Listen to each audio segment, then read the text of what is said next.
So he was very aggressive with it, and I just thought that that's how you're supposed to be, right? So as a little kid awestruck by your father, right?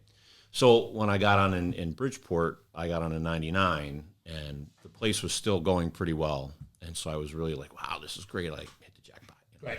And so actually when I got in the firehouse, Thode was the rescue officer on that shift. And then this guy, Mike Candela, was the truck driver on ladder 5. And I'm like, man, this guy's wired tight. Like, he's got it. Like, the smallest guy on the job, but a ton of respect. And this was in 99. So we're talking 20 years ago. And so, oh my God, it's 20 years ago. Yeah, right? Yeah. I think about that. Yeah. And so I'm like, man, if I could ever work for that guy, I would love it. Just riding backwards with him going to job. So things happened in the city. The engine that I got on, they closed it. So for a short period of time, I got on that truck. And I was like, man, this is great. I love it. This is awesome. I got an opportunity to go to the rescue. So, of course, I took it. But when I got promoted, I got kind of bounced around. And then a buddy of mine who was kind of tired of running, he was on that company, ladder 5 on B shift. And he's like, hey, I'm gonna move. I'm like, are you what? Like, you what are you nobody, nuts? Nobody does that. Yeah, nobody leaves that spot. I put my name in. I'm like, listen, I understand there's going to be an opening on ladder 5B. If certainly I understand it's not a biddable position because it's just an opening. But if the opportunities are, I would like to take that spot. So, like, oh my God, when the paper came out, I was like, oh, the hairs are standing up. And like, I hit the lottery because I forget, I think I put the year in. I don't even remember what year it was now. But that guy is still driving the truck. And he was the deal 15 years ago, right? So I wasn't a brand new officer, but this was my first officer opportunity on a limelight in a good company, And I was like, man, I hit the lottery. I love that. And so, but basically dealing with him, just the way he would go about things, we had 2 young guys in the back, and they just, you can't watch that guy and do what that guy does until you take all those small steps. And so really that's where going through that process with those guys, where that page came from. So really breaking it down into piece by piece, because you just can't. Wait, this is fantastic. Like, we already started. I mean, this is so good. Yeah, thank you. This is awesome. We're gonna. I want to capture all that we did already. Yeah. We'll grab all that. But right. I real quick before we start. I mean, we already did, and I just love the comfort level that we already have. I mean, that's great. A couple things. One, you're okay talking about your position, Bridgeport. Yeah. Okay, and so on. So some people are protective; they don't like to say who they are. My chief was here. So, exactly. I should be okay. Okay, and cool. he called me before anyway. So, oh, he did? Yeah. Okay, cool. I love him. He's a good guy. He speaks very highly of you. And you guys, I guess, have had a long relationship together. I mean, it's cool. Yeah, it's really odd because he's been a mentor, right? So it's kind of odd to say that he's my friend, because he's always been at least 2 steps ahead. And he's done it all. I mean, he's pretty humble. But just a real quick story about him. When I first got on, I was on this engine 5, and it was just it was a neighborhood engine company, but it was a really rough neighborhood, and I was just really happy to be there, But I'm across the floor from that guy, Thode. Oh my God, So my boss had just been promoted, and he was a fireman with Thode on that same company back when it was really busy. So at night, they would just start telling stories. And so one night they're telling all these stories about, oh, remember that house on Williston Street? Remember this house on Williston Street? Oh, then there's this one over there. No, that was the one across the street. Oh, so I'm sitting on a count. 1, 2, 4, 5, 6. You've been to 9 fires on Williston Street on B shift? And I'm like, yeah, I guess so. He says, you've been to more fires on Williston Street than I've been to in my whole life. Yeah. And I was just like, oh my God. But yeah, they were that busy. That's funny. Yeah, really crazy. Some of his storytelling back when he was riding the back step. Yeah. Riding backwards. His storytelling was pretty good, pretty candid, right? I mean, I'm just thinking back to it, but we had a lot of fun. We're hooking up big. Yeah, we're hooking up big. Yeah. But that was the thing, and he said it in what he said to you guys. If you screwed it up tonight, more than likely you could get it right tomorrow night. Yep. And that's what we don't have today. You're right. Almost, there's very few places, your Camdens, your Detroits, your New York City, some parts of New York City, but by and large, unfortunately, guys don't, or girls too, don't get that opportunity. And that's why the training is so important, right? And so one thing that I found too with training is Connecticut is so focused on just checking the box, JPR. Did you have your helmet strap on? Yes. Did you get off of the rig with 3 points of contact? Yes. Did the fire go out? Yes. but you passed. Well, you did it like way wrong, right? But you passed. Yep. Right. And so we've done a great job of teaching people what we want them to do and how they're supposed to do it. We never tell them the why or the when. Right. And that's the big disconnect. Right. And so you can be the best door forcer, hose stretcher, ladder thrower, but these guys coming up don't really get. And that's the whole disconnect with the millennials. Ask too many questions. Well, they're asking questions because they don't see it enough to know when they're supposed to do this stuff. So they just want you to tell them when. Yeah. Well, right. I also think it's like one of the scariest parts is that you have a younger generation asking the why and trying to understand. And then you get, like, and we kind of talked about it a little bit before when we were talking about it, our starts of our career, but like you have that person who says, don't worry about it, or they dismiss them. Right. So now they're going to go to one of the most dangerous places in the fire service, and that's the internet. And they can either find the correct answer, or they can find something that's completely been bastardized and is the wrong answer. And I think that's this, like I said, that really becomes the scariest part of what's out there. Yeah. Or two, it could be a very good thing that they've learned, but where they are, it's the total wrong application. Yeah. Right. Like people see Kentland stuff and they want to go and run around and do all these crazy things. Well, your engine's not set up like Kentland. The other 5 people on your rig aren't Kentland. So you're going to take off and run, and they're going to be like, whoa, kid, slow down. We have to set the wheel chock, and it's just a total. I think a big part of it too, and you hit on it prior, was the methodology, right? They're looking for the how and the why, right? More the why, right? Like, okay, you've taught me X, Y, and Z, steps 1, 2, 3, 4, and 5, and I'm good at it, right? Why?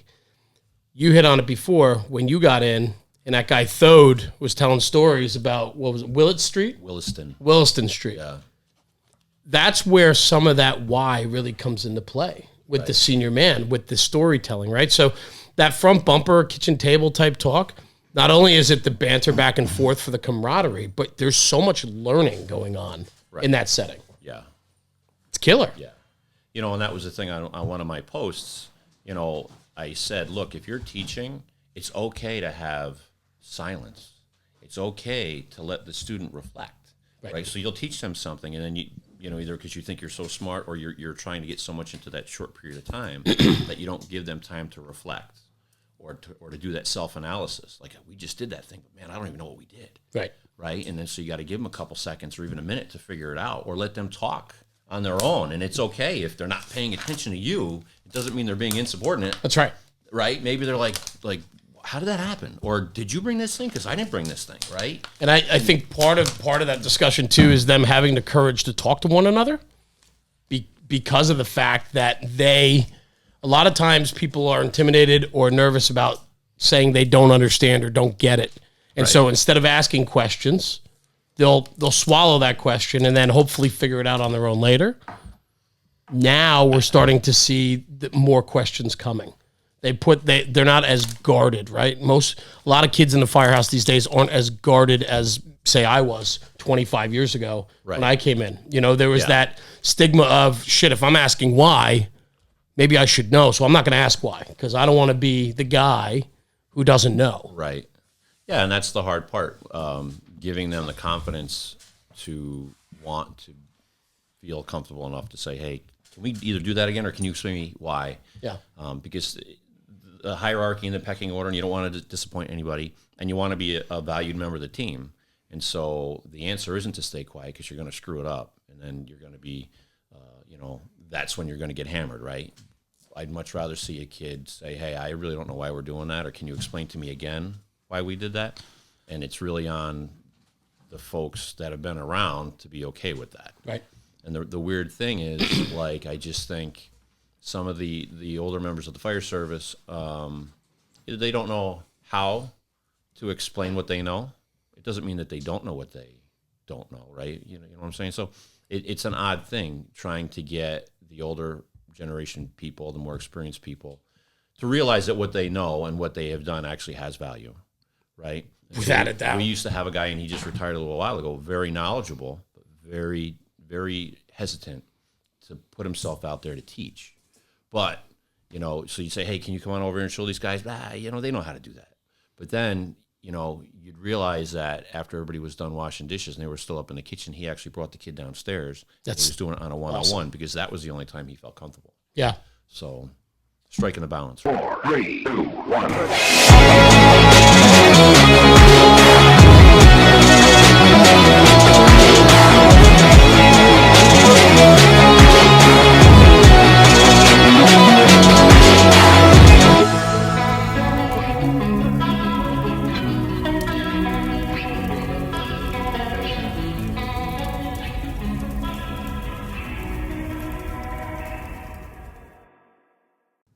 everybody? It's Rob from National Fire Radio. Our studio is gracious enough to be in the business that is First in Emergency Products. If you haven't heard of them, you got to check them out on Facebook and Instagram. First in Emergency Products is a manufacturer of purpose-built emergency vehicles and components such as cabinets, consoles, and electronic compartments.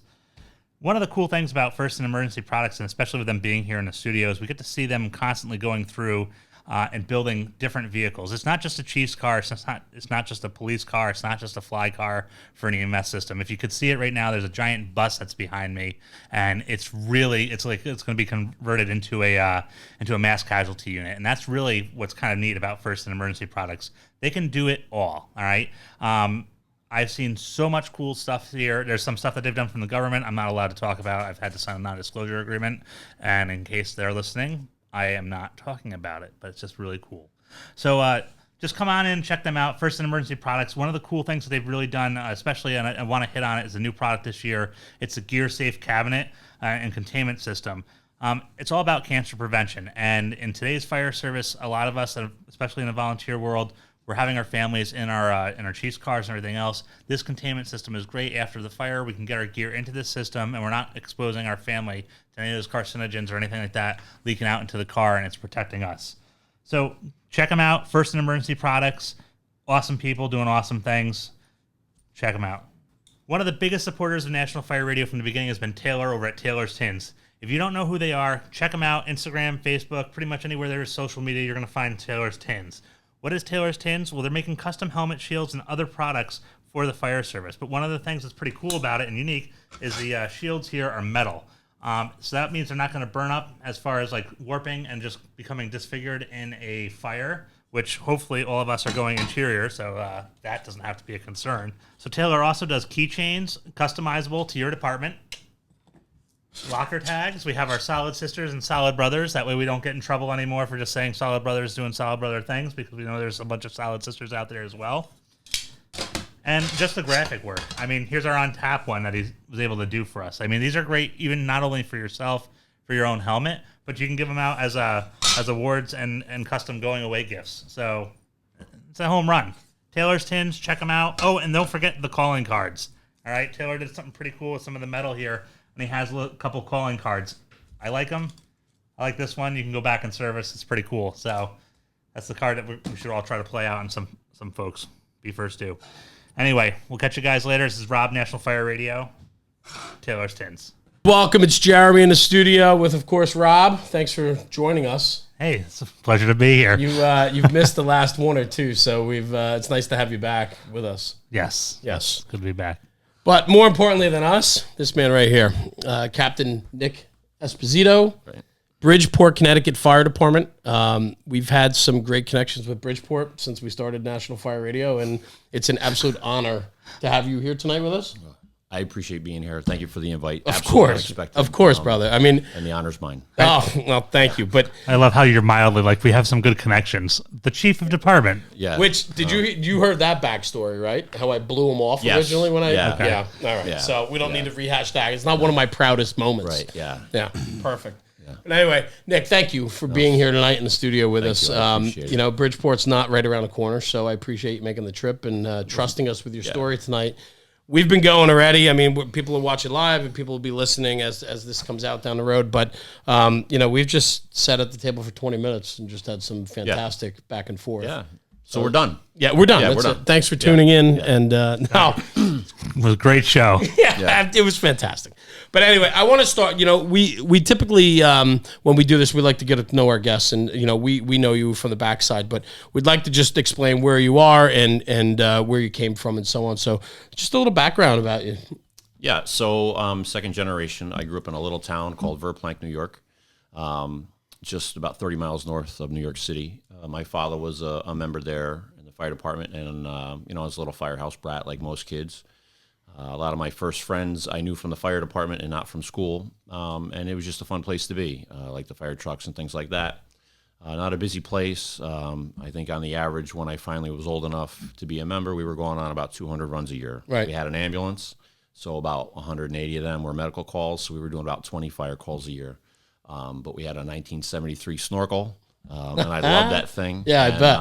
You know, it was the world to me. You know, that's what I thought the fire service was. So There was a lot of value I got out of that place because you didn't have to be the busiest, you didn't have to be the saltiest, but it was about family, and it was just about learning and growing and making some mistakes and people showing you the way, and it was all right, and it worked out well. So I had a really good, solid foundation from that. My father was a good example, and the town overall was a good community environment, so that helped out too. And you hit on it too before, which I thought was awesome. Like second generation, I love it. I am as well. And, you know, I know how it goes from walking in the firehouse as a kid and then coming up through the rank and file, if you will. But you told us a quick story before, and I'd love to capture it real quick. You were talking about, you know, we're going to get into truck tactics and your training page and so on, but you're a big truck guy. Right. You explained how your father was a snorkel guru, if you will. Right. So actually what happened was that vehicle came from St. Louis, Missouri. That's where they were making them. And so the rep came down, and we have actually the picture still in our house with my mother. You know, they came down, and I think 8 of the guys were given the factory class, you know, how to do it. And he was already really pretty good with articulating booms, aerial apparatus, because he worked for the power company. Yeah. And so I think his familiarity with that vehicle already allowed him to kind of have a better sense of how to use it. Not that the other guys didn't. You know, they all had fun doing it and getting it to be where it needed to be. But he was usually pretty aggressive with it. And so just for me as a kid, and then, you know, kind of getting at the same time involved, it was just fun to watch.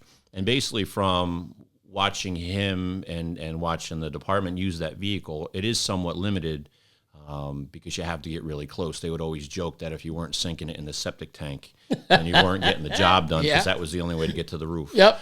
But Verplank was a very small place. We didn't go to a lot of fires there, but one of our neighbors is the city of Peekskill, much busier, particularly back at that time in the 70s and the 80s and the early 90s. So we would go up there a lot, mutual aid, either to stand by or to go to the scene. And so we would usually back that thing right in and knock trees over with it and everything and set it up and do good work.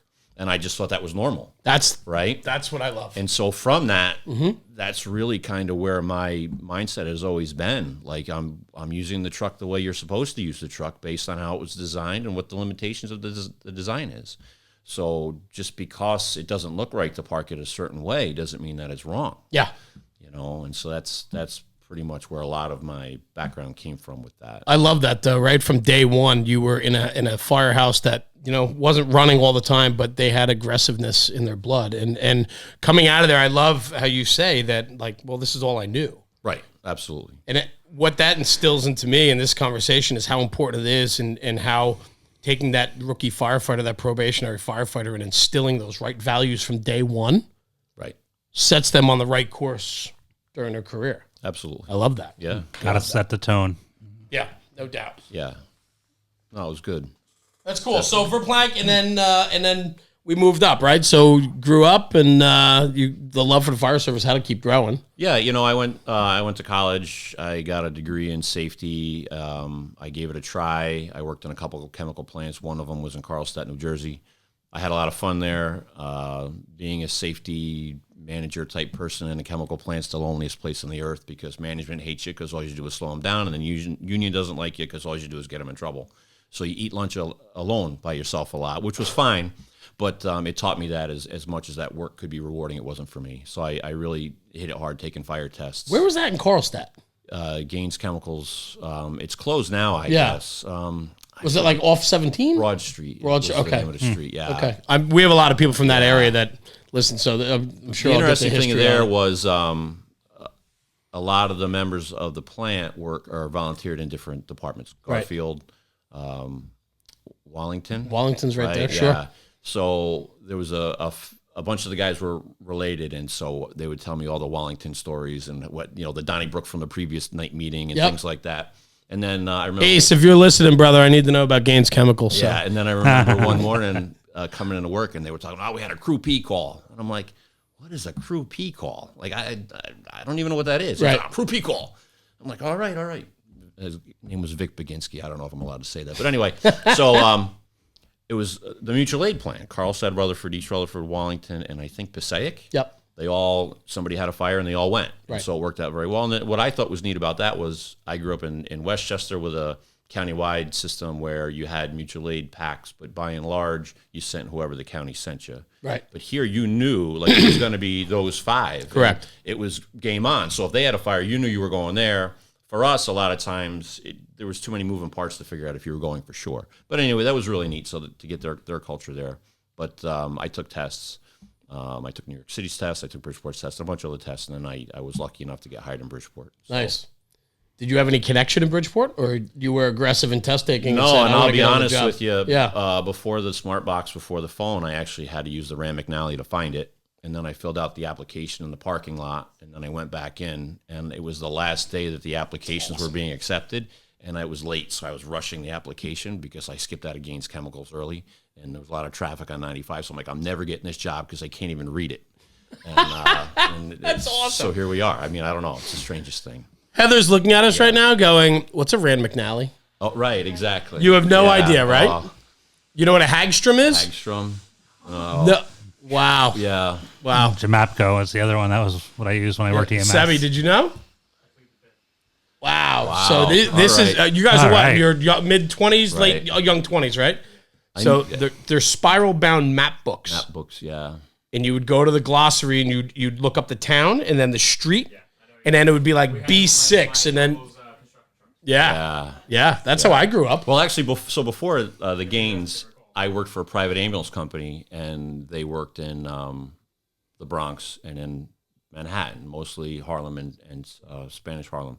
And so I'm a kid right out of the burbs, totally babe in the woods. I went and I found the small condensed Rand McNally, and it was Pocket actually guide? it was, and it was great because so what I would do is every time I'd find a firehouse, I would highlight it, and then I would put a little sticky on there. So this was 6232 and all this other stuff. Yeah, That's fantastic. And I wouldn't throw it. I still have that when it's in the attic. I will not throw that map away because There's it's a lot so of memories. sentimental. Yeah, a lot of things tied up with that one. Yes. That's awesome. So that's how I got on it. What a fantastic story, though. But I think everybody's like that to one degree or another. I don't think that it just happens like you're just like, I'm going to go down and get hired. And next thing you know, start Tuesday. I don't think it happens that way. I think everybody's an accidental whatever, to one degree or another. I love that. So, yeah. That's cool. So you found yourself to Bridgeport. Yeah. You called your number. They said, You did. hey, Mr. Esposito, let's go. Yeah. So what year, that was in what, 99? May of 99. Okay. So I'm in 20 right now. Okay. In my 20th year. And now today, Bridgeport, I mean, we got a really nice tour of it, but maybe you could just give us a little background on the size and scope of Bridgeport compared to, maybe today versus when you got hired. Yeah, it's 18 square miles. Roughly the population's around 150,000. When I got on, there was 10 engines, 4 ladders, and a rescue, 2 battalions. They've since closed an engine, so we're 9 engines, 4 ladders, and the rescue, 2 battalion chiefs. We've gained a safety officer. It's a great city. It is. It's a proud town. It was an old mill town in New England. Your typical. They were military, so it was helicopters and bombs and bullets and bazookas, right? Well, there's not a big market for that so much, based upon environmental regulations and things like that. Connecticut's economy's kind of shifted from manufacturing, so a lot of it left, but the city's still there. So. It's a hardscrabble town. They're proud of who they are and where they've come from. And, so the fire department kind of reflects that. We're not the prettiest or the smartest or whatever, but we're very proud of the job that we do, and we appreciate the community, and we do the best for them. So I enjoy it. Yeah, I mean, I can just say by what we know and what we've seen and through social media, you guys are pretty active on Facebook with different companies and so on, right? Putting out their content. Yeah. I will say that you always see a tremendous amount of community involvement. I think it stems from your top down. Your management team, I think, is very much entrenched into the city, just from what we know. Yeah. And I think that translates through the hiring process and then the community outreach. I mean, it's hugely important to engage your community, especially if it's not the shiniest and prettiest and smartest, like you said, right? I mean, this is a. If you visit Bridgeport and you're in their firehouses, it takes you all about 5 minutes to understand that this is where people come to get problems fixed, without a doubt, and they have that trust. And I think that when we were at Tens, we could see that with the kids coming into the fire station for help with their bicycle tire or whatever. Like legit, I was like, oh look, we got some neighborhood kids coming in, and it was very reminiscent of being on Main Street in Poughkeepsie in my early days of having kids come into the back door to fill up a bike tire. Yeah, I don't work the house that I work in is fire headquarters, and it's the downtown fire station. It's not really a community fire station. There's not much really around it. There's some lots and they took down the drawbridge, so you can't even get across there anymore. But the other 7 firehouses are community firehouses, and they all have their own flair, and they all do absolutely support the community around them. The kids are always coming in, even if it's just to get a drink of water from the water fountain. Gets air in the tire all the time for their bikes and things like that. So, it is nice. And it's important because in Bridgeport, they pay a lot in taxes, and they deserve to be served the best that we can do it for them, and, a lot of times we are, just like every other fire department in every other town, we are the last line. Sure. And folks, a lot of times, they're calling for leaky pipes and, short circuits and stuff like that, things that some other people probably wouldn't call for. But, to them, it's their emergency, and we're there to help. So. Yeah, and that was rewarding. That was evident. I mean, absolutely evident when we were there, and I think it speaks volumes too because yourself, Chief Thode. I mean, you guys are rock stars in this industry, and you guys are out putting out good product and running a really squared away department. And let's talk about maybe your love for the truck work. I mean, you're in the rescue now, right? I know. You're the captain of the rescue company, and so on, which is a prestigious position in any department. But I know you have a infinite love for truck work, and it probably stems from your snorkel days and Verplank. But maybe just a little background, brother. So we alluded to this before. When I first got on fire headquarters, I ended up down there on an engine, and I just remember the truck driver on ladder 5 was this short of stature but very influential man that had just a presence. So 20 years ago, he's driving this truck, and back then, he had his game wired tight. You could tell that people respected him. You could tell that he did good work. You can tell that was his goal. And the nice thing about it was he was approachable. His name's Mike Candela. Really nice guy. And you wouldn't think that he's this super aggressive tip of the spear ladder guy, but he really is. I think he's the best truck driver in our city. We have some really good truck drivers. It doesn't take anything away from the other ones. Sure. So early on in my career, I was like, man, if I ever could, I really want to work with that guy. That would be a lot of fun. So as time went on, they did close the engine that I was on. For a short period of time, I did get over there, which was a blast. And we caught some stuff, and it was just a whole lot of fun. And it was like, getting a dream fulfilled, right? I did end up getting moved over to the rescue for a while, which was just as good too. But I always really admired the work that he did.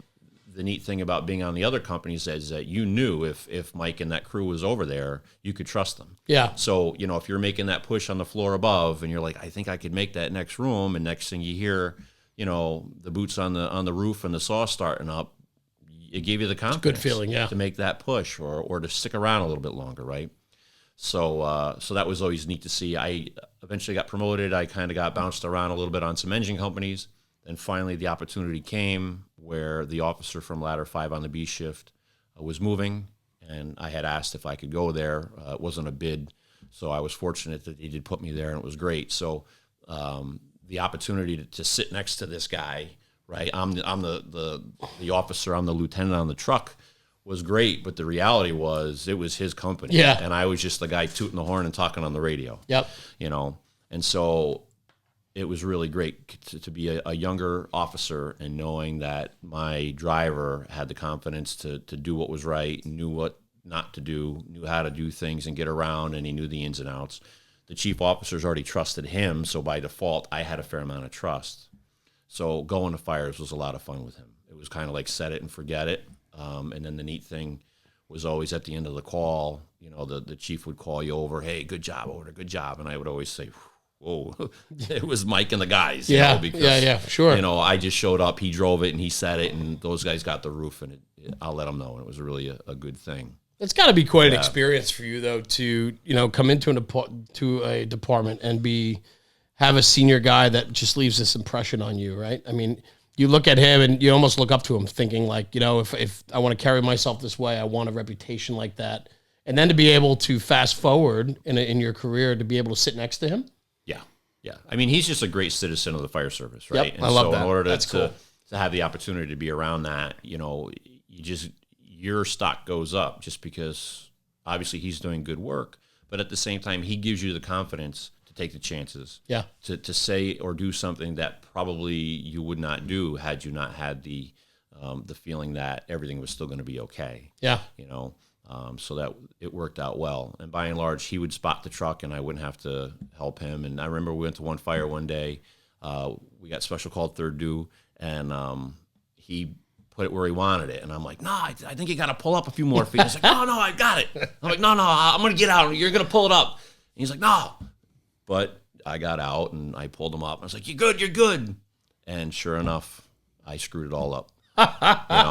So he gets out and he had a couple choice words. Yeah, and of course. Put it in reverse, and the guys backed it up and put it where he needed it, which was where he put it the first time. And we did great work, and nobody else knew that happened, right? Because Mike recovered so well. But that was an important lesson for me as an officer, really on two levels. One, that I have to trust my people, and there's absolutely no reason why I shouldn't trust him. Right. But the other thing, too, was that it's not just toot the horn, pull it up, park it in the middle of the road, and hit the brake. There's a lot that goes on to getting that good spot. Absolutely. And so shortly after that, we had some of the firemen in the back move to different companies, and we got two younger guys, really good guys, not a lot of experience outside of Bridgeport, so they were fresh, but very aggressive. One was Alex Gomez and this other kid, Sean Canfield. And I couldn't think of a better mentor example to have than Mike Candelas. So we would go out and just train and talk about stuff. And, Mike would really reinforce the fact that, you really have to pay attention to what you're doing. You have to slow down. You have to think about it. You have to have a plan. You have to listen to the radio. You have to know the neighborhood. You have to know the streets. So you're not just thinking about the streets, and his process really got me to think about, wow, like this is how you train somebody. It's not just, okay, can you, set the brakes and put the part, the wheel chocks out. Can you get the aerial up? Do you know where the overrides are? There's so much more to the fire service. There's so much more to being on an engine. There's so much more to driving a truck and being on a truck than just, knowing what to do. It's the when and the why. Sure. And that's, so really Mike has been the inspiration for me on a lot of different levels, but he's been a great example of how to kind of get training going and really get people to. And he must set an incredible tone, right? I mean, the impressionable young guys that are being transferred into that company, and then being able to have a boss like yourself, and their boss is still admiring and looking up to that senior man who's got the wheel.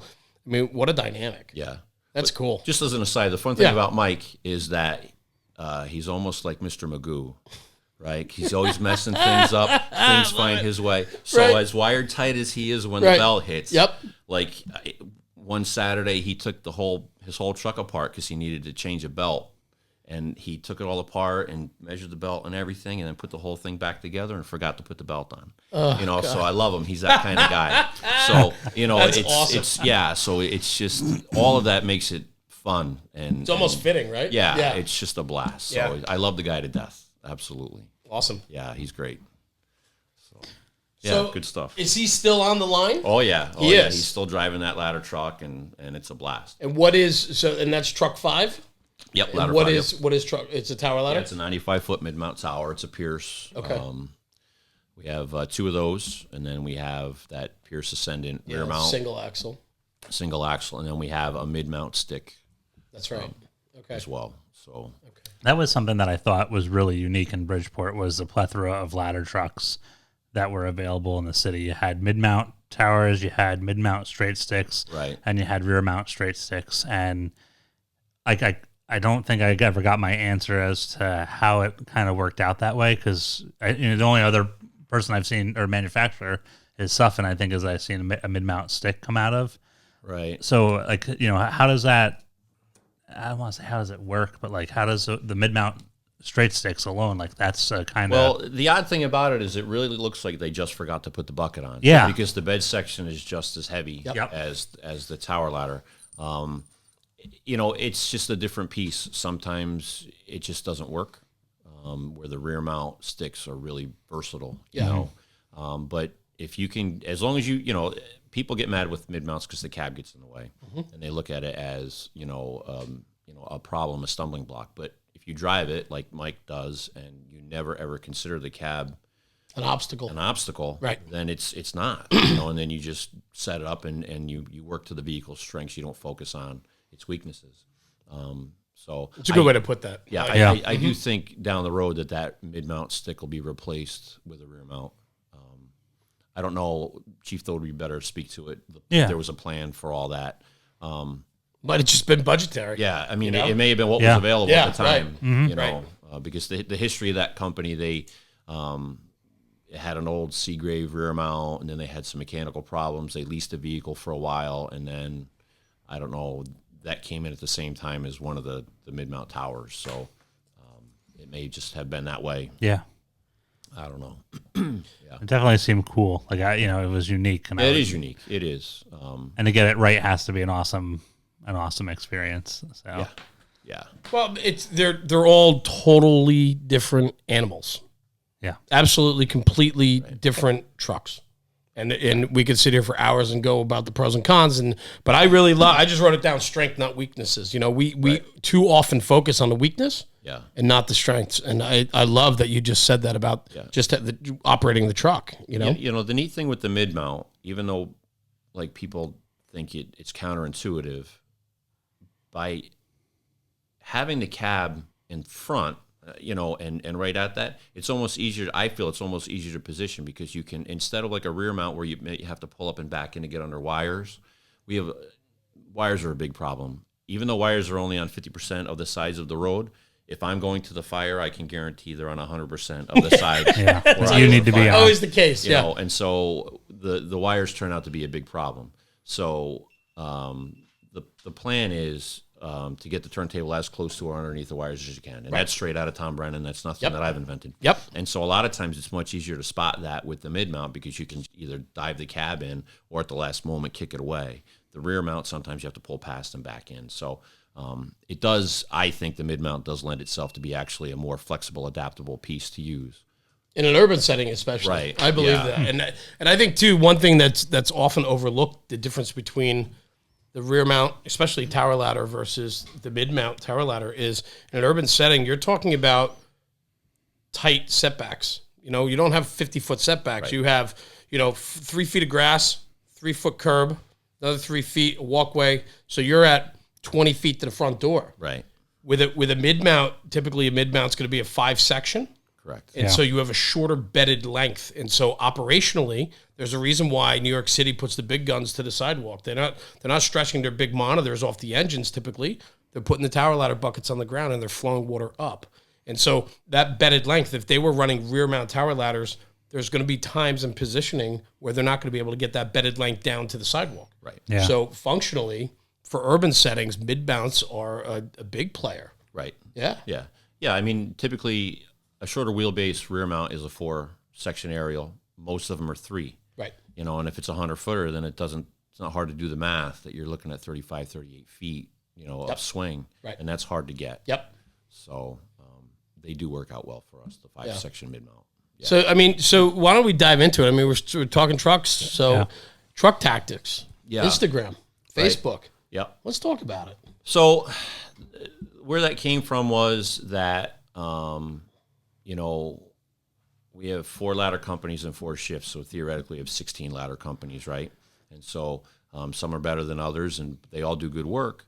But you would watch sometimes how maybe somebody would get a spot at this fire and somebody wouldn't get a spot at that fire, and you try to figure it out. And so when you talk to guys about ladder trucks, they just want to drive them fast, toot the horn, get the roto ray going or whatever, and then set it up and go to work. Magic just doesn't happen. Right. And my time with Mike watching his process taught me that. What really taught me it, though, was having these 2 younger guys come in and trying to learn how to be a truck driver under Mike. It showed me really fast that you just can't run. Yeah. You have to crawl and walk and stumble a little bit, and then you can finally get up and going. And so you really have to develop the atmosphere where it's okay to fail. And I think that's a place where the fire service doesn't like to go. And what I mean by failing, I don't mean by doing damage to your vehicle, obviously, but I mean, go and set up in front of this house and see if you can shoot it between the 2 trees with the parked car there. Right. And then if you can't get it, let's stop and look and say, hey, maybe if you pulled up 5 feet this way, or maybe if you kicked out the cab a little bit more that way, or maybe if we came in a little bit, one of the other officers on the truck, a great idea, I wish I thought about it, he would just tell his guys, take a right and set up in front of the 5th house on the left. Totally blind. Like he wouldn't even know if he was going to get an objective that he was trying to accomplish. But the randomness is great because you don't get a vote as to where the fire is going to be and what the obstacles are going to be, right? And so I think if people can develop that kind of environment, it's almost a game now, right? So, okay, we're going to turn left and I'm going to hit the 5th house on the right. I love that. Right? And so now it's fun. It's a little bit of competition for the guys that are trying to get checked off, but it's not canned, right? It's fresh, and so you just try to make things happen. The neat thing about it is because there's so many unknowns, it's not like you're going to the high school on Sunday morning, right, with an empty parking lot. That's right. And you can hit any point you want on a building with no cars in the way, right? But if you say, here, okay, now this is the only place you could have parked, what can you get? Another thing, like from Tom Brennan's Random Thoughts, great book if anybody wants to get it, he talks about percentages. You're not going to get it all, right? And so you want to prioritize and start with your plan A and B and C, and so right out of Fire 1, what are our fireground priorities? Life safety, incident stabilization, property conservation. So we're a very vertical vent-driven fire department, but again, our priority is life, right? So if it means you can only get those 2 windows, then you're accomplishing that because maybe the crews are having a hard time getting in, or maybe, it's been partitioned on the inside and they can't get there fast. Yeah. And you may now be the only person that has quick access to those windows on the 2nd or the 3rd floor. And so there's just a lot of it, and again, having that environment to allow people to push themselves and learn and make those mistakes is fine. Let the guy go in and set it up and park. Like we had it one time and he set up under a tree, and I'm like, dude, you can't even get it out of the cradle. And he's like, he was embarrassed, right? But it was okay because we all laughed about it. That's right. And we moved on, and now he's a great truck driver, right? And so it's just fun, but you have to have that environment where everybody's on the same level. There's nobody above anybody, right? And you just go out and have fun and see where it goes. What are the truck positions in Bridgeport as far as like the driver, officer, and the 2 guys riding the back step? Like, just for my own understanding of how you work, like when you go first due to a fire. Right. So if you're first due, the positions are the positions. So you have an irons firefighter that'll have the irons or a hydro ram rabbit's hole type thing. Yeah. And the other guy is a hook and a can. Right. And so the hook and the can will be, if there's a fire and we're splitting up, the hook and the can will stay outside with the operator, and they'll either set the rig up, go to the roof, or throw ladders, whatever's needed, and then the irons firefighter will go inside with the officer. It sounds a little counterintuitive because you would think that the can would go inside. We just don't do it that way. Because we have other companies that go in. So every working fire will get 4 engines, 2 trucks, and a rescue. So again, 32 people. There's a lot of people getting thrown at it. So there'll be 3 cans on the inside apart from the lines. So it does kind of work out that way. So, but those are the riding assignments. So the irons firefighter and the officer are opening up, making entry, right, and then searches. performing search. Yeah, exactly. Okay. Locate the fire and work back. Gotcha. And the rescue's doing those same things too. So it just depends. There is overlap, but a lot of our fires are in 2.5 and 3-story wood frame dwellings. So, but a lot of them are large. I mean, traditional mill type city, right? Old town city, a lot of big 2.5 and 3-story wood frame homes. Most of them are 3 families. Yeah. Some of them are 4. Back. Some of them are 6. So there's a lot of doors and a lot of searching to do. And also, sometimes you think the best way to get there may not work out. And so a lot of times we have a lot of luck with the company that goes in from the rear, right? Because a lot of times it just works out better that way. So that's pretty much how it works. And then if we're going to the roof, the chauffeur will stay at the turntable usually, and then the can firefighter is going to go to the roof with the saws, and then they'll meet and then go to work. Or and that's the nice thing about it. We are policy driven, but the reality is we're also very fluid. Yeah. So if that can firefighter is needed for something else, then the 2 drivers, because we have 2 trucks, the 2 drivers will meet on the roof and do it that way. Not as fast, and that is a problem. So it does help when at least the driver can get the other firefighter from that company to go, because they're also on the same page. Sure. They're used to each other's work tempo and everything, and it does help out that way. It's nice to have that dedicated rescue company, which you are now. Yeah. And so, rescue is inherently truck work. It's, supporting trucks and you know, and so on. So yeah, it's nice to be able to have that extra company. A lot of people don't have that extra company. No, and we have 5 on that company. Yeah, so nice. It does help out. And it's good. They play well together for the most part. You know, sometimes there's competition. Sure. You know, but the reality anywhere. is that in larger homes, even if it's just a 1 or 2 room fire, you do run out of people. It sounds odd for 32 people. There's a lot of work to be done. There's a lot of work to be done. So. Well, I think that in Bridgeport, like the exposures, like that's the one thing that, Right. I mean, if you have, you know, a 3-story wood frame that's like got just good fire on it, you're going to have multiple, those people are going to be depleted pretty quickly. Right. Especially like if there's just one exposure, let alone 3 Yeah, or I mean 4. they're close together. I mean they're not row homes, but there's usually just an alley or a single width of a car between them. And then typically, if they're 2.5s, then you do have the overhang of the eave, and there's they've been remodeled and renovated so many times that there's multiple layers of who knows what on there. Yeah.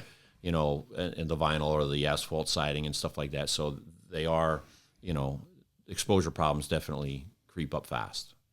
So it's something that the commanders stay ahead of and assign crews as needed, Which drives that truck culture, right? That positioning is incredible, right? So you're getting 4 and 2 in the rescue on a reported fire? Yeah, the 4th engine is the RIT.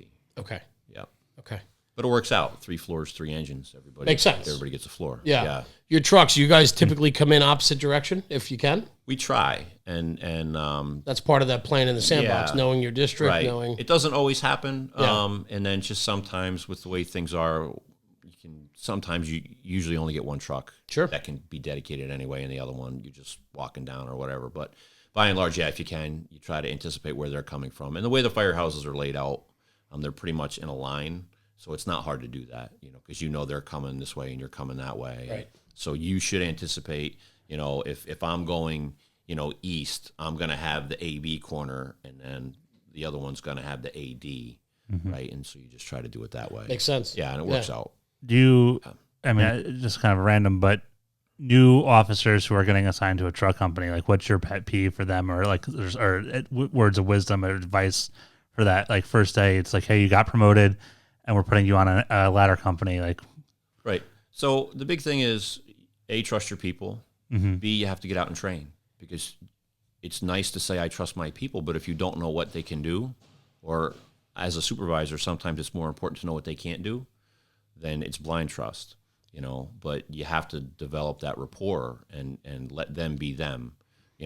For me, the way I've always looked at it, and I've had good chief officers that always kind of treated me this way.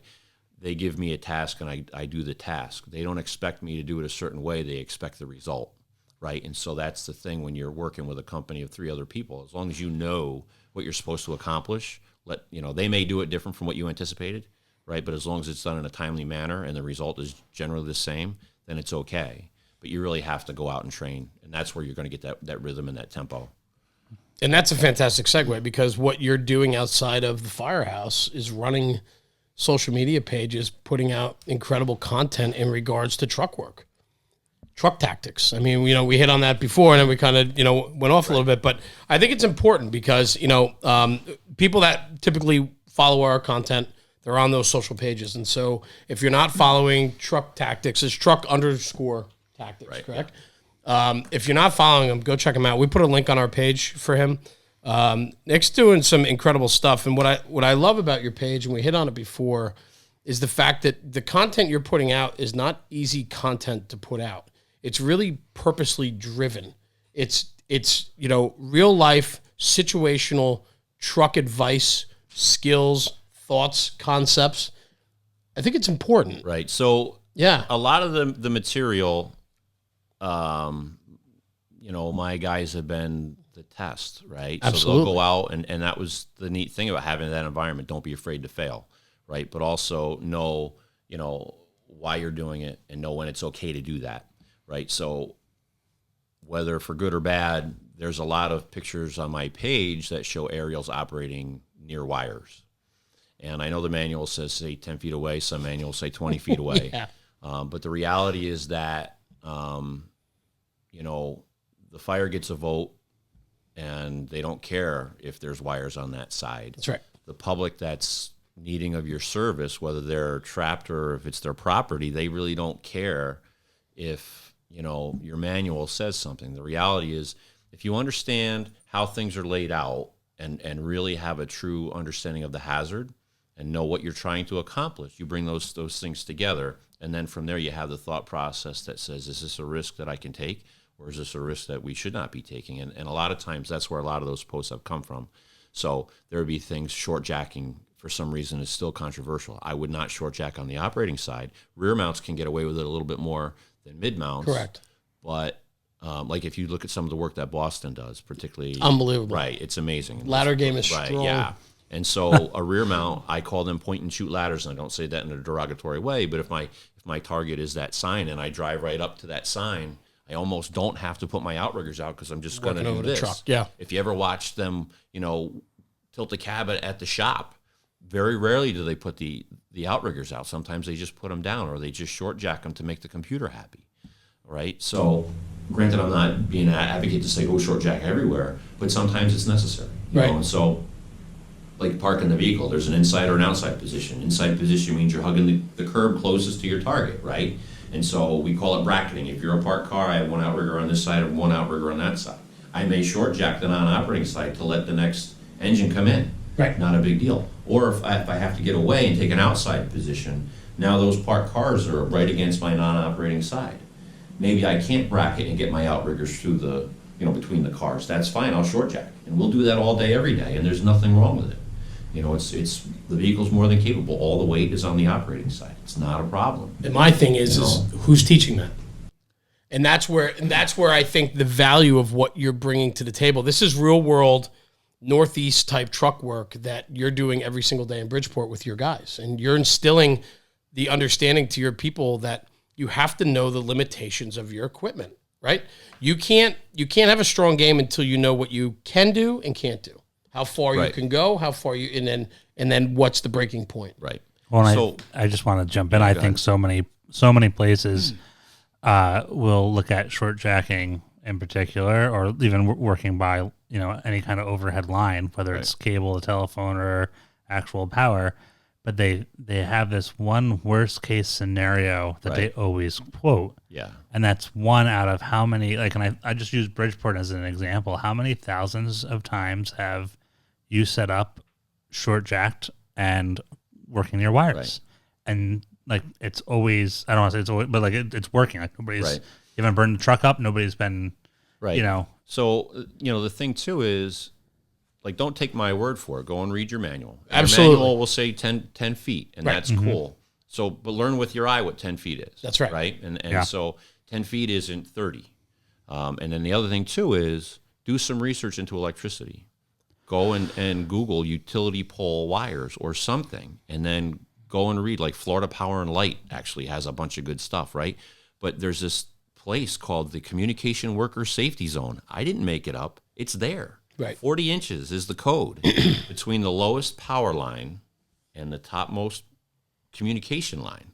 40 inches on the pole. Now, where the wires dip out mid-span, it's all bets are off. But that's there. So now let's think about that for a moment. If they don't have a bucket truck and they have their van with their own ladder, the hooks, where does that cable guy put that ladder again? Yep. Oh, he hangs it on the wires. Yeah, exactly. So your cable guy gets 3.5 feet, right? And again, I'm not telling anybody to go get 3.5 feet to their wires, but think about that for a moment. Right. Take everything in context. Cable guys are doing that 5 times a day, every day for a career. We're not reading and seeing in the news where cable people are getting lit up left and right. So, again, respect the hazard. Be your own risk manager and educate yourself and really learn what's out there. And then from there, you have to learn what your department's willing to tolerate. If they're not willing to tolerate it, that's fine. So just like some people think the cab gets in the way in a mid-mount, if your department says wires are always in the way, we can't do that, then that's fine. Just be ready if an opportunity comes where you probably could have gotten it, but you didn't. And so your community might want to know some answers. Yeah. And that's okay. Rules of engagement. And that's a big thing. So we talked about, we teach people what to do and how to do it. We never really get into the when and the why. So one of the classes that I teach, right out of the gate, I ask, do you have a truck policy? Do you have a ladder company policy? And usually it's 50-50, or people are like, oh, that policy is terrible. Right. I would almost rather not have a policy, because there's really 3 levels. So if you have a policy, great, read it and learn it and understand it. Same thing with your manual, read it, learn it, and understand it. That next level of understanding, you need to know what your leader's intent is, right? And so when I was on my ladder truck, we have 2 battalions in East and West. I would go to either. So I would have conversations with those chiefs, whether formally or casually, Right. just get an idea what they expected of me as a ladder company. Regardless of what the policy said, if my chief said, I really want you to focus on this and that or this or whatever, now I know what my chief expects of me at 3 a.m. when fire's coming out of the 2nd floor. I take that knowledge, couple it with my policy, and now what we've done is that's dynamic application, right?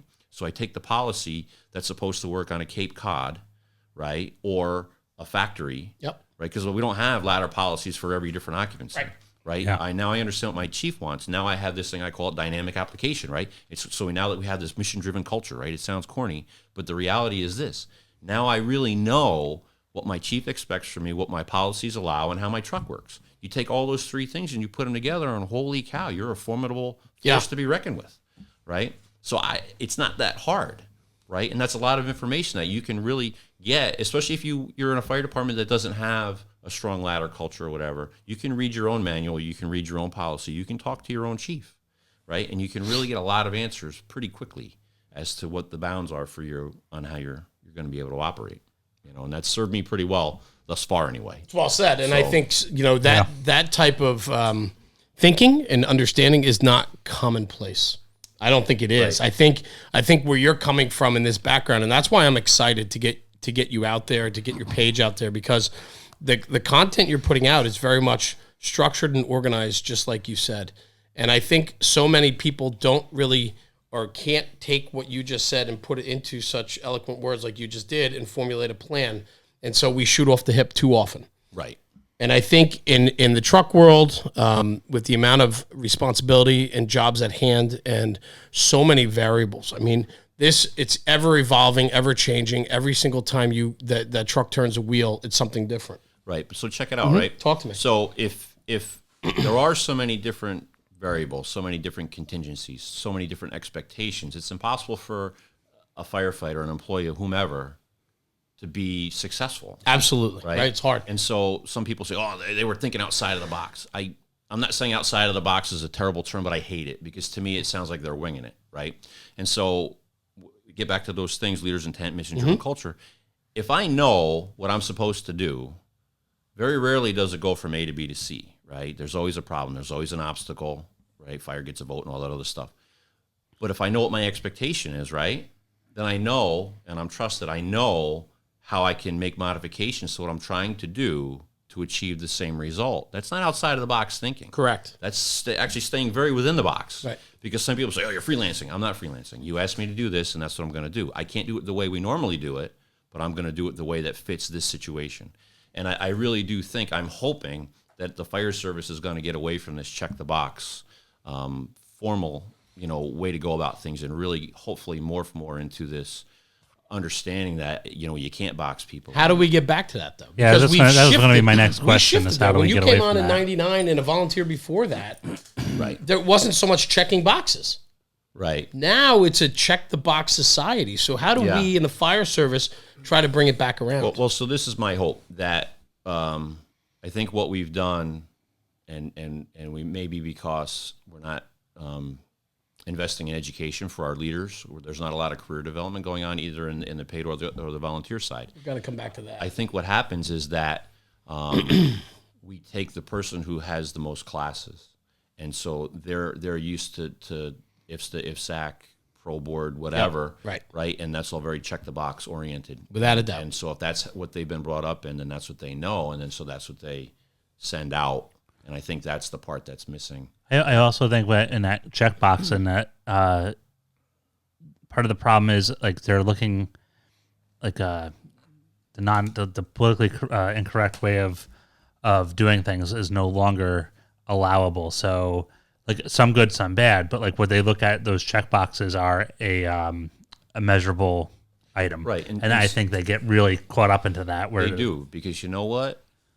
fire departments across the board are either underfunded or everybody's just way too busy to really put too much time into it. And so what you have to do is you have to figure out the way to maximize the time of your people, right? And so if your answer is to be lazy and not train your folks, but put out a phone book thick policy, you're setting your people up for failure. Without a doubt. Because again, if you look at any pre-arrival fire picture, like I like to put pictures up that, the fire's 5 houses down the street, and all you can see is smoke coming up between the trees. In about 800 feet, you're supposed to, in a very quick time, take your ladder company policy and make magic happen, right? And you haven't even had a chance. You may have had 3 minutes to know that you're going to a fire, right? But even approaching the block, you don't know what you have yet. But yet we're expecting our people to do great things with very little information, and then couple that with poor training or no training, and then a policy that's overwhelming. It's just not going to happen. And so my hope is that we move away from that. Yeah, we need more senior guys. The wheelman on your ladder 5 is what we need. Oh, absolutely. I mean that makes the fire service work. And unfortunately, though, we're losing those guys, and we're losing them quickly. Yeah. And you know what? He didn't wake up and say, "I'm going to be the senior man." No, right. I mean, we were lucky that he spent his career a certain way and built to that, right? And it's hard just to be. Just because you have the time doesn't mean you're the senior man. And so it's those intangibles. And yeah, we are losing it, but I'll say this too. Just like looking at that mid-mount as the cab is the obstacle, we shouldn't look at that as the obstacle. We need to figure out ways to find the better parts of folks. And so here's the thing too. I love that. Like, I used to have a chief and he's since retired. Not the most firematically astute, right? Pretty coarse in the firehouses, but he backed his people, right? And so I took that from him. I knew, he may not know what he's doing on the fire ground, but I always knew if I did my thing and it didn't go right, he would still back me, right? And so there's value in that. Without a doubt. Right? And so you may not have the ideal senior man, and it's a unicorn, I guess, right? But that doesn't mean that you have to be negative about it. Find the nuggets out of the people that you have.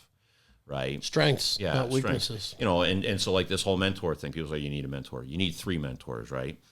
Everybody always knows you need the mentor that's going to help you keep your eye on the prize, right? The person that's 5 or 8 or 10 years ahead of you or a rank ahead of you, right? That's the easy one. But you have to have that mentor of the person that's next to you. So as me as a captain, I should probably find a young captain that I can identify with and see that I'm at least keeping pace with that person. And it's not a competition, but at the same time, right, I don't want to fall behind. And they're doing great things. Let me try some of that. Just like I said, that other officer that said, hey, 5th house down on the left. That's a great idea. I wish I thought of that. I'm not jealous, but I'm going to use it, right? And then the other thing, too, is what I don't think people really do, look behind you, because you're going to be irrelevant pretty soon, right? And so there's young people coming up, right, that are really good. And they may know how to, like, they don't know what the Rand McNally is, but I guarantee they know how to do other things that I could never even fathom, right? And so that's going to help 100%. Older folks like myself stay young, right? Because I'm watching how they're coming up and what they're doing and how they adapt and what I think is so important they don't have value in because they found another way. I found other ways. I've discarded things that the old timers told me, so why can't they do that? Right. So it's really those 3 levels. So hopefully that's, if you don't have that senior guy, hopefully you can kind of do it that way too.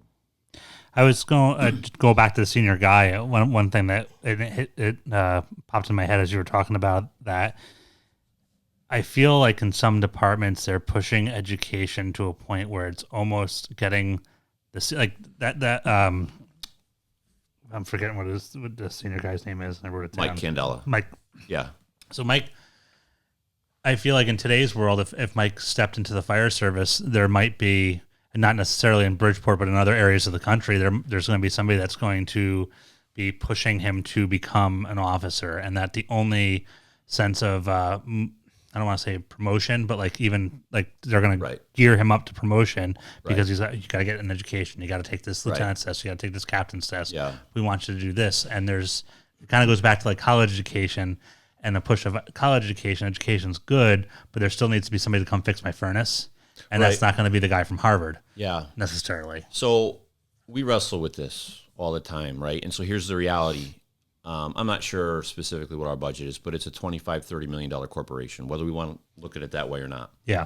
Can and you're just off the street firefighter that has a Fire 1, Fire 2 adequately and confidently run a $25-30 million corporation. They can't. Right. The fire service has done a very poor job of doing really good career development on both, paid and volunteer. And, we've gotten into this lazy checkbox thing. Yeah. Some places you don't even go and take a class. You play a video, right? And somehow you're supposed to get it just escapes me.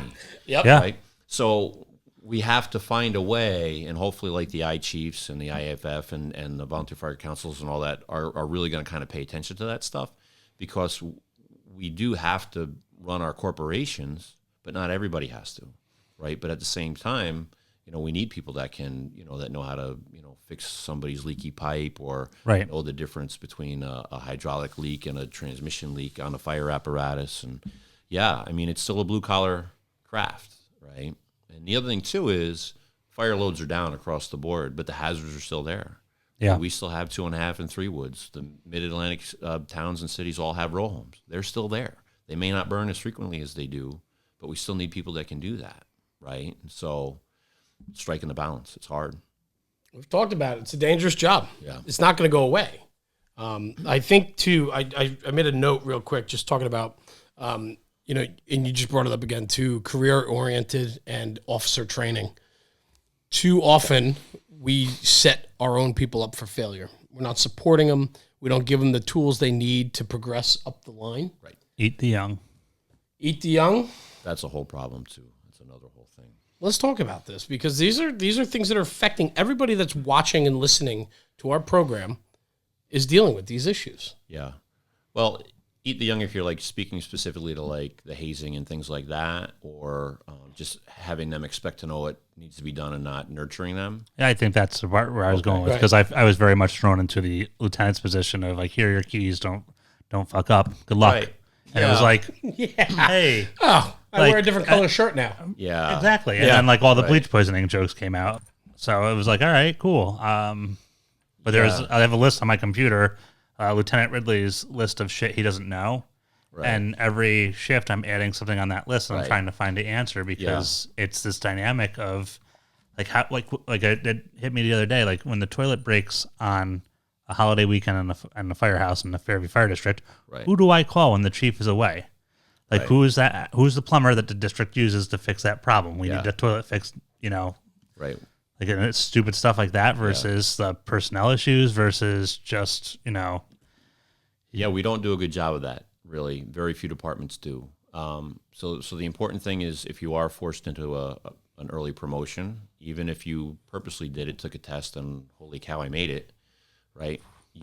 I really do believe it's that mentor thing, right? You really have to find people that are 2, 3, 5, 8 years ahead of you that you can trust and find out, or the guy that's the same as you. So I'm a larger department, so when we promote a few at a time, so it's easier. If Jeremy and I get promoted, I say, dude, Yeah. for real, man. Yeah. Yeah. It's Memorial Day, nobody's around, the toilet's busted. What do I do? Firemen are going to fix it generally, right?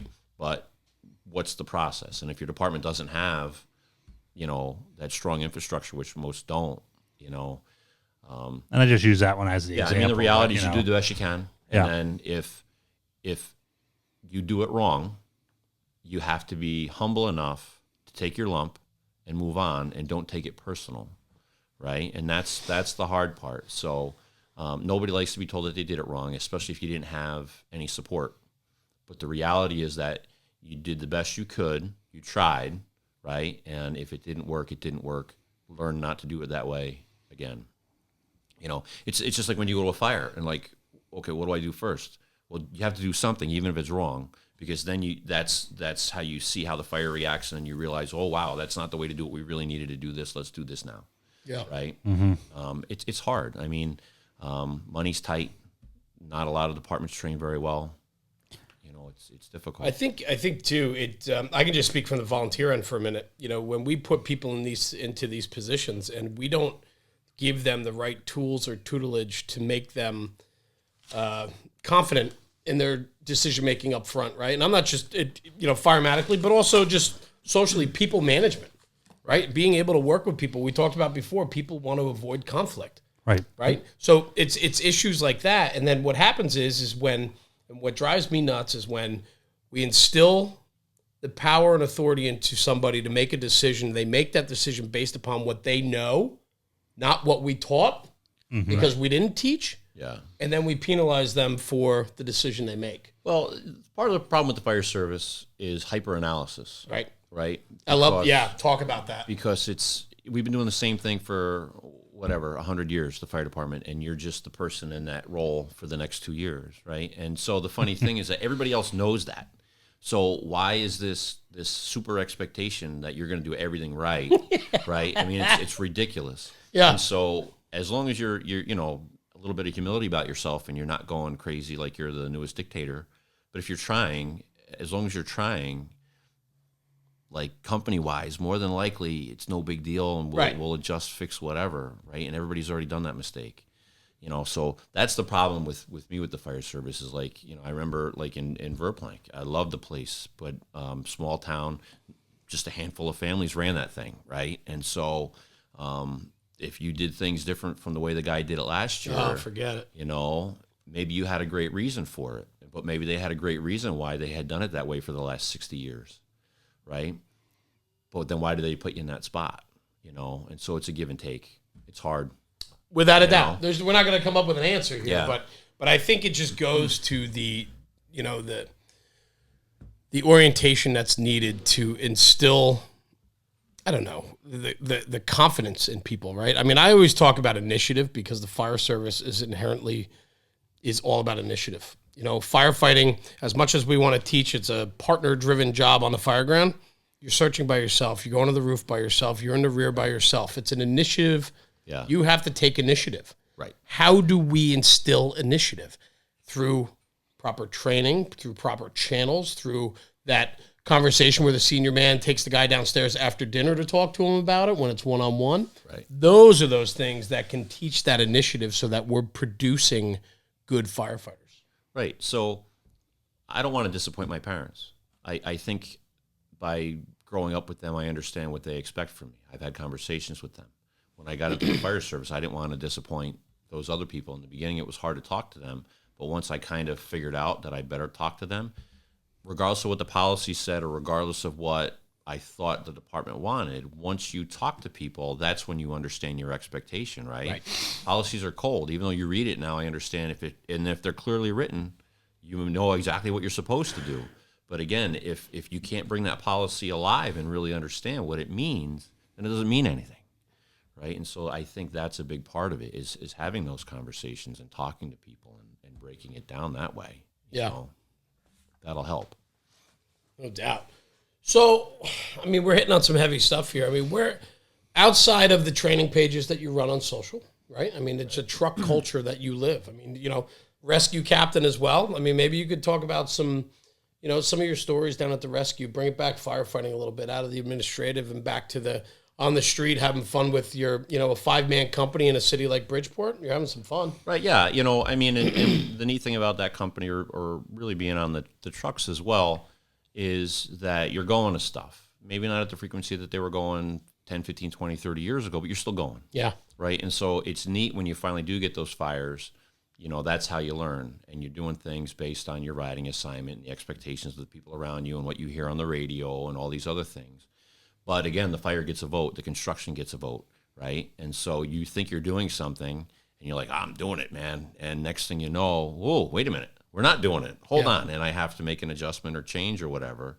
And it's just fun, when you're crawling down that hallway and you see something and next thing you know, you hear your partner laughing, even though, I mean, it's just funny. I mean, just the things that we do, it's like, it's just, it can be very entertaining, even though you're trying your best to do the right thing, Right. I mean, I've been to fires where I'm thinking I'm tip of the spear, first one in, and I'm searching around. I'm like, hey, fire department, and searching around, and I hear somebody singing. I'm like, whoa, what's going on, And it was somebody from the other truck who came in from the other side, and he's just singing because that's what he does. That's how he regulates his breathing consumption, right? I would never do that, and I think it's dumb. That's Right? fantastic. But he's singing Grateful Dead songs. And I'm like, dude, really? And he's like, whatever, bro. And it works. Yeah, and he's still doing it. He's still going. You know? So, yeah. That's wild. Yeah, you know. That's a lot of fun. I mean, you can tell you have a lot of excitement still in your voice, and you have a passion for what you're doing. And I think, you know, the content that you're putting out and the trying to relate, you know, getting the message out about the importance of truck work and the importance of firefighting, right? And digesting. I mean, sitting here tonight with you, we're an hour in already. It goes really quick. And just the fun of sitting here and listening to you. I mean, very articulate, well-spoken. And I can't thank you enough for being here and sharing these stories with us. And I just want to keep going. Yeah. You know, when it comes to it now, I mean, you know, is Bridgeport a younger department? It's about to be very young. Okay. I don't know specifically the numbers, but next month we're going to have over 90 people that are eligible for retirement. We have about 288 on the job. So that's roughly a third of our job eligible for retirement. We just gave an exam. They're going to hire for the fall academy. Do you do your own in-house academy? No, we go to the state, the Connecticut Fire Academy. And it wouldn't surprise me if we hired anywhere between 60 and 100 off of this exam in the next 2 years. So with the Did you have the exam already? Or? Yeah, they did. They just had it like a week ago. Did you take it? Fail. Oh, boy. Yep. Sebi. You could have filled it out in your car. Yeah, right. Use your Hagstrom. Yeah. Fill it up. Right. That was the problem. You didn't know how to get there. Yeah. But yeah, so theoretically, if we hire upwards of 100, we're looking at replacing a third of the job, you know? So, you know, the big thing that I talk to guys about is there's a difference between being unsafe and being uncomfortable, right? And so, like, when you ask people about life safety, incident stabilization, property conservation, and you ask them, it's almost like setting the hook. Who comes first, the fireman or the public? Oh, the fireman. I'm like, well, I disagree. And, you know, and I say I think that the public comes first, and there's a reason. And usually, you know, I say I'm going to explain my way. I think we're going to get to the same place. We're just going to get to it differently, you know. But it's true. With our IFSAC and ProBar and all this, you know, checking the boxes, we're trained to a high level, but we're also enshrouded in a ton of safety. Yeah. There's already a ton of safety inherent in the way we've been taught how to do our job, right? Yes, the fire gets a vote and the construction gets a vote. I get that. But you try to couple all those things together. So with all these new people, clearly they're not going to be as productive on the fire ground as my guy Mike Candela, right? But at the same time, we can't scare them. Right? And they need to understand, based on your experience and the situations that you have going on and how you interpret them, right? There's a difference between being unsafe and being uncomfortable, right? And you can be absolutely uncomfortable crawling in the dark and it's hot, but that doesn't mean that you're unsafe, right? If everybody else is doing their job, or at least it sounds like it from the radio, or you hear the saws running on the roof, yeah, in time, conditions are going to get better. Right. Right? And so it's just paying attention, but again, it's creating that culture of people not being afraid to think and not being afraid to ask questions and try, right? And it's okay to fail in training. It's okay to make those mistakes and learn. But again, when you're finally doing that job, there's absolutely a difference between being unsafe and being uncomfortable. Operating on the floor above the fire is the most unsafe place on the fire ground, right? But it doesn't mean that it's unsafe in the sense that we can't go there, right? It's uncomfortable for sure. So. We have an expectation of doing work. And, you know, for me, though, fires are down. Take it to a volunteer level, right? I mean, even in the city of Bridgeport, fires are down compared to where they were 5, 10, 20 years ago. Yeah. How do we instill that? I mean, we have these kids that are coming online, and we put them and we expect them to be in uncomfortable positions. Right. And how do we push that? How do we drive that and let them know that that's okay? That where you are, it's okay. Right. So training, but it's training, but they have to have repetitions in order to understand. You know, and the burn buildings are a bit of a disservice because they get hot, but they're great visibility, and with very little bit of water, you can knock down your pallets and your hay bale, right? So there's a false sense, I think, with that. But the reality is, it's everything else. You have to invest in your people, right? The city's already paid a ton of money to put them through the process, to train them, to put uniforms on them, turn out gear and all that. But we have to invest in socially and in mentoring and you know, talking about tailboard talks and things like that. And in the kitchen, you know, you look in the kitchen and I have my, you know, a senior guy will always send me a picture, and there'll be 8 or 10 guys at the table, and they're on their phones, but they're, you know. And when I came on, okay, so I'm old. don't even think pagers were out yet, right? Yeah. So we still all talk to each other, right? And we have to figure out ways to be in a positive way, explain to newer people that we really do need to talk, and it's okay to talk, and we can disagree and all that. But that's how people learn and grow. You know, you're not going to learn and grow from a YouTube video, even though that's what everybody says, sit at the watch and watch YouTube videos, right? And then go out and do it and make magic happen, right? You have to let these people grow and try, and it's okay to do things wrong. I still do things wrong. I do a lot of things wrong. I'm sure you guys do too. Every day. Right? But we're not new. Right. So what's our excuse? Right? We don't have one, right? But it's okay. It's the natural part of it. There's no 100%, right? It's all... I love that you recognize that, right? Because, I mean, what you're doing is helping to hit where the attention is. If you take a picture of your table and everybody's sitting around looking at their phones, I know for a fact that you can engage them. It takes somebody to engage them, and the phones will go down. Or you tell them, hey, look at my truck tactics this week. Go to the third picture on the right. I wouldn't do that. But yeah, I you know what I'm saying, though, right? Because here's the deal. You bring it up, you look at it, everybody has their phones anyway. Then you say, all right, guys, put them down. Let's talk about that post for 20 minutes. Right. Let's look at this. Let's start getting that banter going back and forth. It takes engagement. So often we're not engaging anymore. Well, you know, the thing, too, is like just because you went on a medical call, even if it's just your ambulance, right, doesn't mean that you can't turn it into a fire call. So I don't work on the engines much, but if I get an overtime on an engine, we'll come out and I'll say, okay, so that woman was on the bedroom in the back corner on the third floor. If you had to stretch from where we're parked right now, how much hose would you need? How many lengths? How would you lay it out, right? Which one would you pull? Which pre-connect would you pull? Or what if we parked where we're supposed to and not in front of the house? You know, what if we park down there, right? And you know, I say, look, you may not go to a fire for another 5 months, but you should have done your stretches in your head at least 50 or 60 or 80 or 100 times before that. So at 3 a.m, when everything's going crazy and you're all amped up, and the thing too is like, you know, we're an aggressive fire department, so the engine guys are doing their engine thing, but the trucks and the squads are running or moving with a purpose with their irons and their hooks and stuff right into the building. And the newer folks that are on the engines see that, and they think, well, I need to step it up. Right. No, you need to slow down, right? Because the more deliberate your stretch is, the better you flake out your line. You take the appropriate line, you put it in the right place, the faster it'll go once it's charged, right? And that's the disconnect. But you have to have that conversation with your new people, right? And explain that, you know.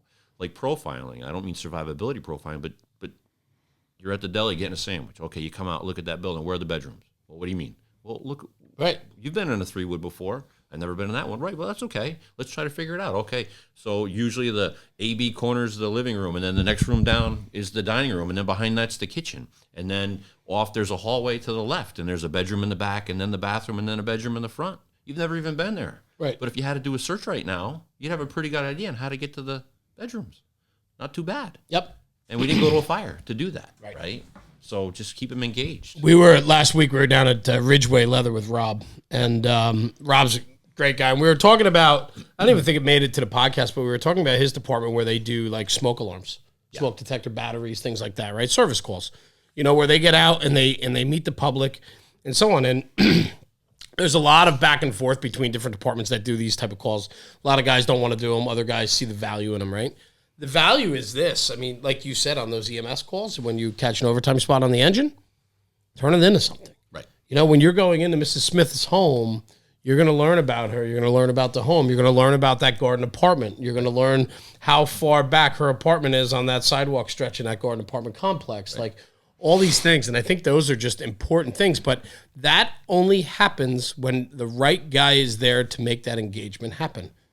Right. But you know what, though, too? I'll put it back on the new person. Like even on the truck, when I was on the truck, we go to a medical. We come out and we say, okay, hey, new guy, if we parked right here, could we get that window? Well, I don't know. Well, let's talk about it. Where's the turntable? Where's this? Where's that? Right?